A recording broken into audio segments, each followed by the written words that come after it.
ndakumbeta zvimota vekenisi zvotomboita kumbotake zvotisandabula unowana wangani 3 wakura sei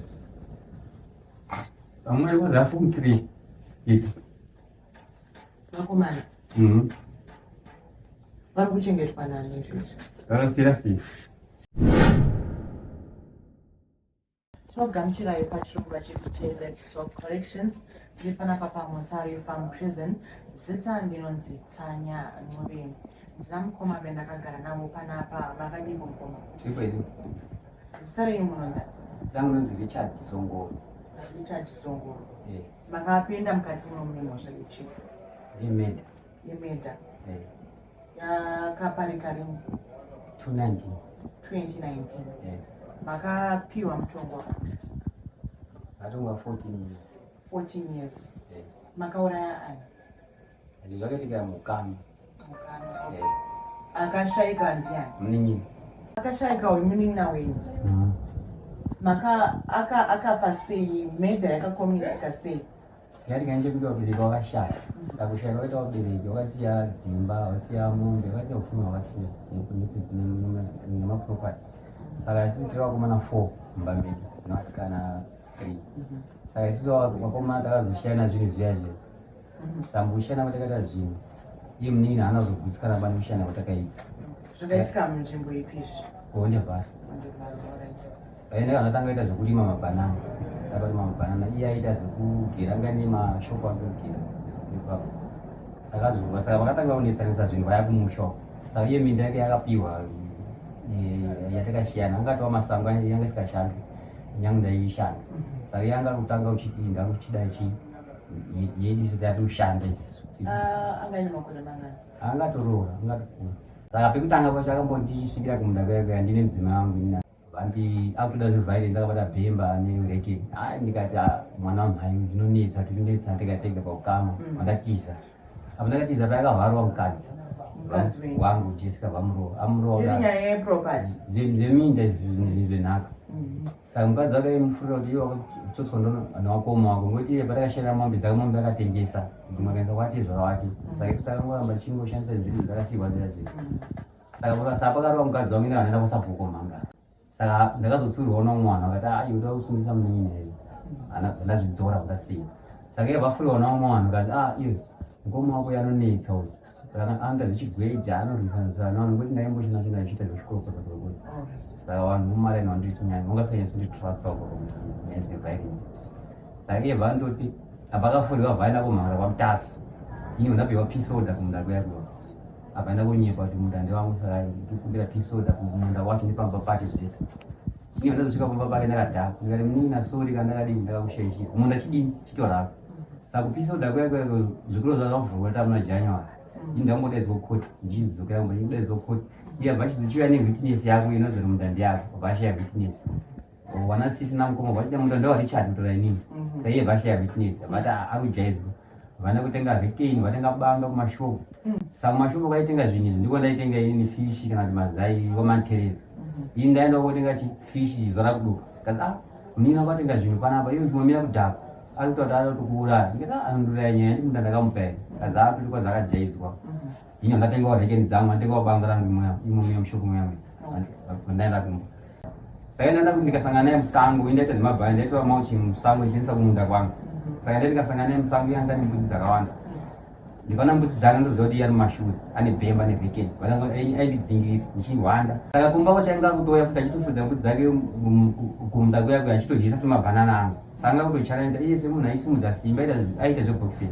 Okay. Iniyo basa ndaishanda uko ndakamboita security company kwaSAPO. Musoro akazoshayika uyu ndakazodhakwa manje. Ama ndakazodhakwa kuti kumba kwacho ndaitosvika kutorara mumba dzimwe nguva yekuda ichinditsvaga. Ini handasi ndakudhakwa saka ndazoita zvinhu zvedoro.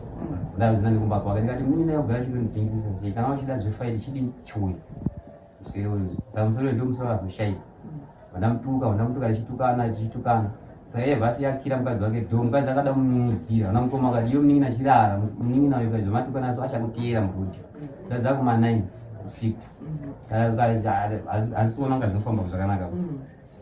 Ini ndatokwaridziwa namai kuti kazi rara ini nenharo dzedoro manje semangwana ndinofuma kuenda kubasa mangwanani.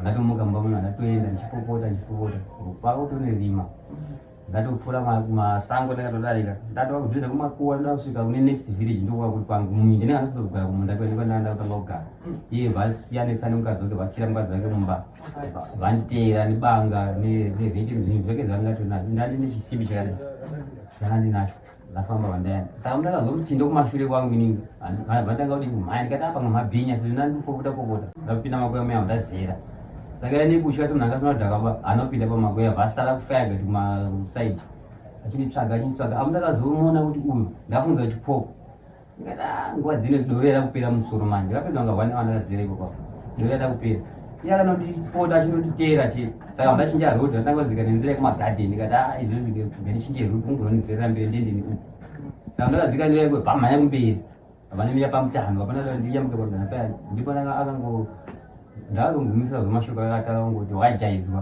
vandiro apa avandiro nedande ranga inaro saka pakandiro paya ndadini ndapanika pakandiro paya vandanzvenga apo ndakanzvenga simbe ndakabata makumi iya pakakota maudera ndamurova kumusoro ndipakabva adini akwara musoro ini ropa ratakabuda apana ndakakwara paya ndamhanya kumhanya kunga atomboti 200 meters amuchidzungudzungu masvika kwandadonha pasi akazoitawo munhu akatoenda kugadheni kwake kumakuseni ndakabva zosvika bvazomuona kumakuwa kweya akatofa ini asitoziva kuti munhu akafa pai iye akatofira kumakuwa ikoko mukadzi wacho vatotiza pamba vatoenda vana vake vatonesa kumusha kwavo vatororwa mukadzi uyo wangu izvozvo nditomusungwa ndakatozizwa mwedzi wapera wangu atowana mwana akatororwa futi saka kumbanyi kwacho minde chiro chaisora futi yega vana wangu vautotambudzika vana vake vachokutambudzika futi mwana akatomboyakambotanga kutobudirwa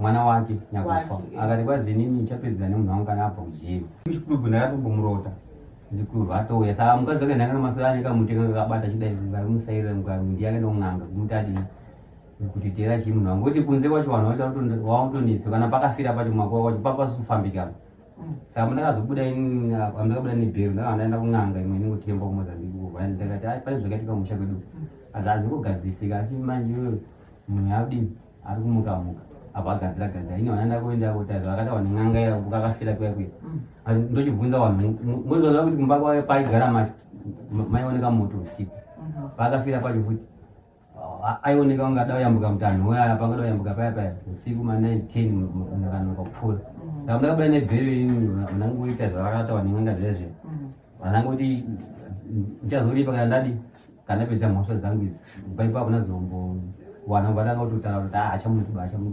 ndakazorora ndiri kuchikurubva uye achiuya kana zvekurapa ichatoda mozambiki ndina mozambiki ndoda kuti ushandirwa zvekurapa ndotoka ndototangana kana mabuda muno ndotofunga kuti ndiiti